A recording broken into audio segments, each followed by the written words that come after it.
Assalomu alaykum qadrli teletomoshabinlar, aziz vohadoshlar. Surxondaryo telekanali dasturlarini kun mavzusi ko'rsatuv bilan davom ettiramiz. Bugungi ko'rsatuvimiz orqali O'zbekiston Respublikasi Prezidenti hujjatlari ijrosini ta'minlashning huquqiy asoslari, sohani takomillashtirish borasida amalga oshirilayotgan islohotlar, shuningdek, viloyatimizda so'nggi yillarda mazkur yo'nalishda amalga oshirilgan ishlar xususidagi ma'lumotlarni siz aziz teletomoshabinlarga yetkazishni maqsad qilganmiz. Ayni mavzuda suhbatlashish uchun studiyamizga viloyat adliya boshqarmasi mas'ul xodimlari To'xtamishev Salimjon Sattorovich hamda Safarov Shavkatjon O'rolovichlarini taklif qilganmiz. Xush kelibsizlar. Salimjon aka, dastlab suhbatimizni siz bilan boshlasak, O'zbekiston Respublikasi Prezidenti hujjatlari ijrosini ta'minlashning huquqiy asoslari qaysi? Mazkur soha qaysi normativ huquqiy hujjatlar bilan tartibga solinadi? Shular haqida aytib o'tsangiz. O'zbekiston Respublikasi Prezident hujjatlari ijrosini ta'minlashning huquqiy asoslari haqida so'z borar ekan. Birinchi navbatda O'zbekiston Respublikasi Prezidentining 2021-yil 10-fevraldagi qonunchilik hujjatlari ijrosini samarali tashkil etishda davlat boshqaruvi organlari va mahalliy ijro etuvchi hokimiyat organlari rahbarlarining shaxsiy javobgarligini kuchaytirishga doir qo'shimcha chora-tadbirlar to'g'risidagi PF 61-66-son farmonni alohida ta'kidlash lozim. Mazkur farmon bilan qonunlar, O'zbekiston Respublikasi Prezidentining farmon, qaror, farmoyishlari va topshiriqlarining amalga oshirilishi bo'yicha nazorat va hisobdorlikni tashkil etish tartibi, O'zbekiston Respublikasi Prezidenti administratsiyasi va Vazirlar Mahkamasi apparati, davlat boshqaruvi organlari, Qoraqalpog'iston Respublikasi Vazirlar Kengashi, viloyatlar, tuman va shaharlar hokimliklarida ishlarni tashkil etish va ijro intizomini mustahkamlashning asosiy yo'nalishlarini amalga oshirish bo'yicha yo'l xaritasi hamda ijro.gov.uz ijro intizomi idoralari yagona elektron tizimiga qonunlar, O'zbekiston Respublikasi Prezidentining farmon, qaror, farmoyish va topshiriqlarning ijrosi bo'yicha nazorat va hisobdorlikni tashkil etish bo'yicha sxemasi tasdiqlab berildi. Rahmat ma'lumotlar uchun. Hozir mana davlatimizni aholining yashash turish tarzini va iqtisodiy rivojlangan davlat qatoriga olib chiqish uchun eng muhim bir islohotlardan biri bu raqamlashtirish tizimi ketyapti. Muhtaram Prezidentimiz tashabbuslari bilan 2009-yilda qabul qilingan qarordan kelib chiqib, barcha sohalarga, vazirliklarga, idoralarga shu raqamlashtirish olib kirish. Bu bilan bevosita davlat xizmatlari ko'rsatilishini birinchi navbatda soddalashtirish va aholiga va tadbirkorlarga bo'lgan qulaylik sharoitlarni yaratish, ancha vaqt tejamkorlik, soddaroq tushuntiradigan bo'lsak, ilgari muqaddam kuzatilishda shu qonunlar, qonun osti hujjatlar, Prezidentimizning qaror farmonlari joylarga asosan viloyat va shahar markazlariga kelib, hududdagi mahallalargacha bo'lgan jarayon yetib borish juda qiynaladi. Hattoki tomonlarga ham ba'zi qarorlar yetib bormasligi, borganda ham mazmun mohiyatiga chaqni. Endi ko'pchilikka sir emas, har qanday qonun hujjati, qonun va qonun osti hujjat qabul qilinayotganda o'rtacha 30 tadan 60 tagacha modda va yuzlab band qismlarga iborat bo'ladi. Bu ko'pchilik soha vakili mutaxassis bo'lmasa, o'sha yerdagi yuritilayotgan terminlar boshqalarda oddiy aholi, ba'zi bir tadbirkorlarda uning huquqiy tomondan mazmun mohiyatiga tushunish qiyin bo'lganligi bu yerda qanday bo'lyapti? Mana ijro.gov.uz elektron tizimi shakllantirilganda bu raqamlashtirishda Adliya vazirligiga juda katta yuksak vazifa berildiki, bevosita bir kun ichida muhtaram Prezidentimiz administratsiyasi tomonidan qabul qilingan qonun kuchga kirgandan bir kun ichida elektron tarzda barcha ilova hujjatlar bilan biz Adliya vazirligimizga kelib tushadi. Bevosita Adliya vazirligimizda shu Prezident hujjatlari va qonun hujjatlar qaysi vazirlikka, qaysi idoraga, qaysi sohaga tegishli bo'lganligi shu qismlarga bo'ldi. Bitta hujjatni o'zi hattoki 100 mana oxirgi katta farmoyishlardan kelib chiqib dasturlarda gohida yuzlab qismlarga bo'linib, aynan o'sha qism bandi kimga, o'sha bandini ichidagi xat boshi qaysi idoralarga tegishli, o'sha elektron tarzda bevosita o'sha ijrochining o'ziga tushunarli bandlar ajratilib yuboriladi. Bu tasavvur qiling, har bir idoraga kelganda ilgari bitta farmon qaror kelsa, boshidan oxirigacha o'qib, ko'p joyga tushunmovchilik, keyin shuning ijrosi to'g'ri tashkil etilmaganligi, o'lda-jo'lda sifat, samaradorlik bo'lmagan. Mana endi ana shu Adliya vazirligi har bir qismini bo'lib, tegishli idoralarga bo'lib bergandan keyin har bir idora o'ziga tegishli bo'lgan, o'z vakolatidan kelib chiqadigan vazifasini kutilgan muddatdan ham oldinroq bajarib, bevosita shu har bir belgilangan sohaning ishini, ijrosini ta'minlashda samaradorligini birinchi navbatda oshirdi hamda barcha soha vakillarini o'zlarini qiladigan ishini o'z vaqtida tushunib va uni o'sha kutilgan natijadan yuqoriroq natijalarga erishishga olib keldi. Mana tahlillarga kuzatadigan bo'lsak, 2017-2021 yillarda qonun va qonun osti hujjatlar o'rtacha 70% gacha ham ijrosi ta'minlanmaslik holatlari ko'p kuzatilgan. mana oxirgi mana shu tizimni biz nazorat qilish, yuritish natijasida 2022-yilda o'zida уже 90% ga erishildi. 23-yilga kelib уже 99.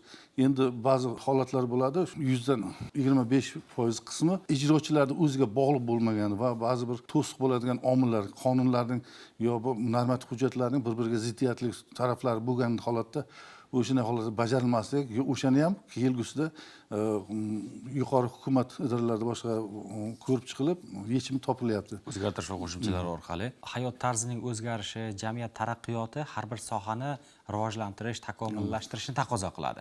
Shu ma'noda aytganda, ijro intizomi bilan bog'liq sohani takomillashtirish borasida so'nggi yillarda qanday islohotlar amalga oshirilmoqda?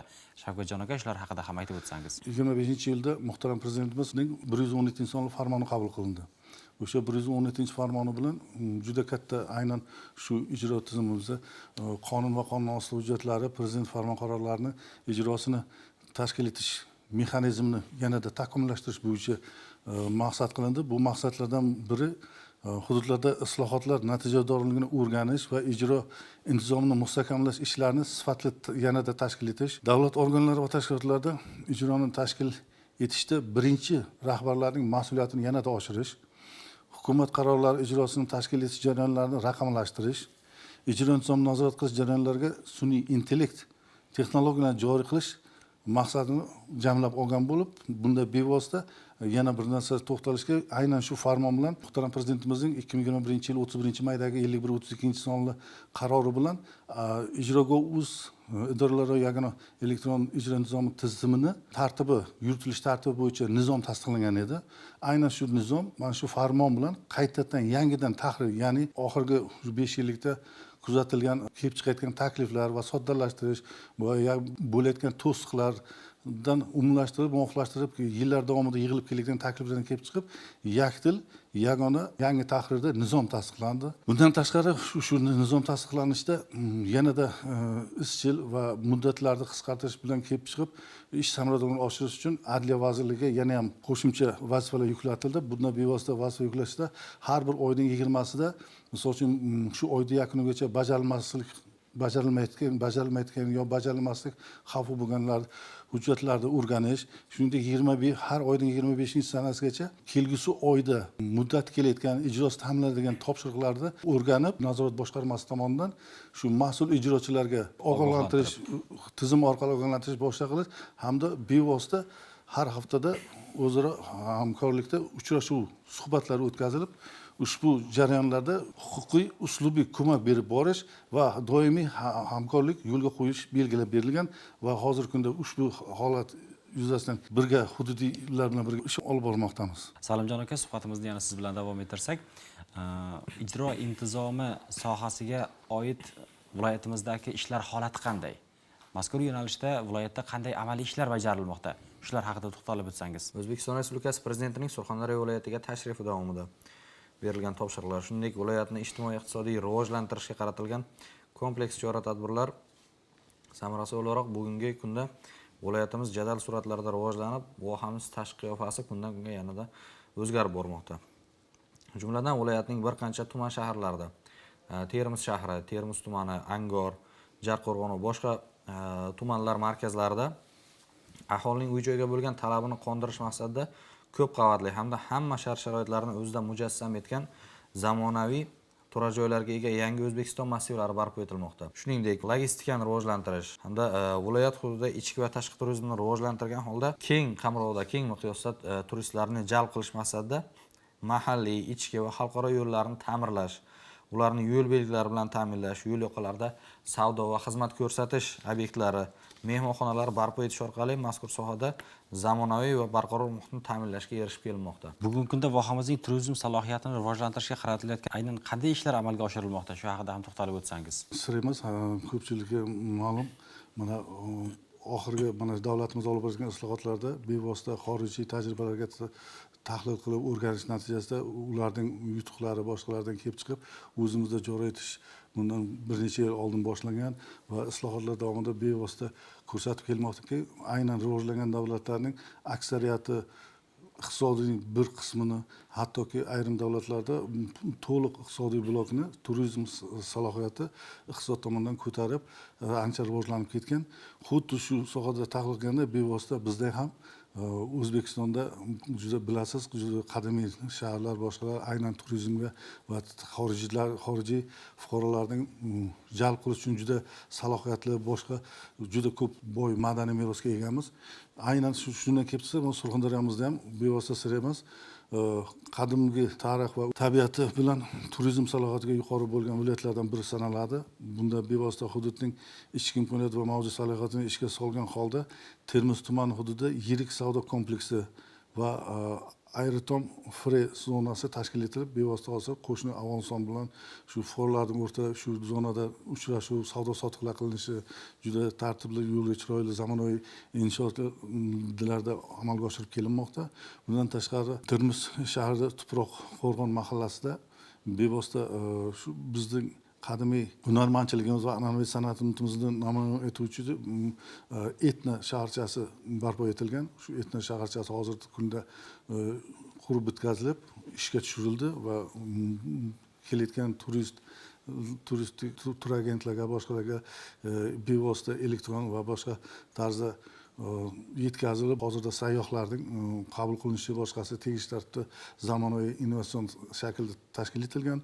Bundan tashqari viloyatning go'zal tabiati, bilasiz, muqaddas qadamjolardan o'zida mujassam etgan bevosita Sherobod, Boysun, Oltinsoy, Sariosiyo, Uzun tumanlarini dam olish maskanlarini nazarda tutsak, bevosita Boysunning eskidan Omonxona bulog'i nimasi, Oldinsoyda Xo'jaipok va Sariosiyo tumanida mana Xondiza, Sangardak turizm maskanlarida bevosita asosan shuni jalb qilishda birinchi navbatda qo'yilgan masala infratuzilma. Ularga bo'lgan yo'llarda tuzish birinchi dasturda, birinchi bosqichda yo'llarni tuzatib boshqa qilish va u yo'llar tuzatilguncha joylarda obodonlashtirish, ko'klamchi ishlari bevosita aynan shu muhtaram prezidentimizning farmon qarorlarida va belgilangan dastur hukumat qarorlari bilan dasturlar, loyihalar tayyorlanib, bu aynan ijroga yagona elektron tizim orqali shu nazoratga olib borilib, bevosita samarali va ko'zda tutilgan muddatlardan ilgari juda katta yutuqlarga erishib, hozirda qisqa muddat bo'ldi, hali bir hafta 10 kun bo'ldi. Sangardakda ham loyihada tuzilgan, ko'zda tutilgan muddatdan oldin ochilib, hozirda shu Sangardakka tashrif buyuruvchi sayyoh, ichki sayyoh va tashqi xorijiy sayyoh turistlarni qabul qilish boshlandi. Juda zamonaviy dam olish joylari, ko'ngilochar maskanlari shu kutilgan muddatdan oldinroq ochilishiga erishildi. Bunda bevosita Surxondaryo vohamizda ham xalqining katta hissasi bor deb hisoblayman. Bundan tashqari mazkur 114 sonli farmon bilan bevosita mana shu yagona elektron tizim orqali samaradorligi kuzatilib, Vazirlar Mahkamasining qarorlarini ham aynan shu ijro.gov.uz idoralari yagona elektron tizim orqali nazorat qilishi tartibi belgilandi. Bevosita bu tartib belgilangandan keyin Adliya vazirligidagi ish resurslaridan kelib chiqib, bevosita Adliya vazirligiga qo'shimcha 5 ta shtat birligi bo'lib, jami 20 ta nazorat boshqarmasining shtat birligi biriktirildi. Hududiylarda 2 tadan hududiy bo'lim xodimlari o'z joyida qoldi, lekin yanada mas'uliyat va ish yuklatilib, bevosita ish hajmi ko'payganini hisobga olib, hududiy adliya bo'limlarini to'g'ridan-to'g'ri shu vazirlikdagi nazorat boshqarmasiga bo'ysunishi belgilab berildi. Mehnat ijro intizomi bo'yicha hududiy viloyat adliya boshqarmasi rahbariyatiga bo'ysunishi belgilab, boshqa qo'shimcha vazifa nimalardan ozod qilinishi qat'iy belgilab ko'rsatib o'tilib, shu Vazirlar Mahkamasining qarorlarini ham nazorat qilinishi tartibi aynan shu tizim bilan qonun osti hujjatlari va prezident qarori hujjatlari bilan birgalikda nazorat qilish bilan ijrosini ta'minlash, samaradorlikka erishish bo'yicha ko'rsatmalar berilib, ish yuritib kelmoqdamiz. Rahmat. Shu ma'noda aytganda, mazkur yo'nalishdagi faoliyatlaringizga muvaffaqiyatlar tilagan holda bugungi ko'rsatuvimizga yakun yasaymiz. Ishtirokingiz, savollarimizga javoblaringiz uchun minnatdorchilik bildiramiz. Qadrli teletomoshabinlar, shu bilan biz uchun ajratilgan vaqt o'z nihoyasiga yetdi. E'tiboringiz uchun rahmat. Xayr, salomat bo'ling.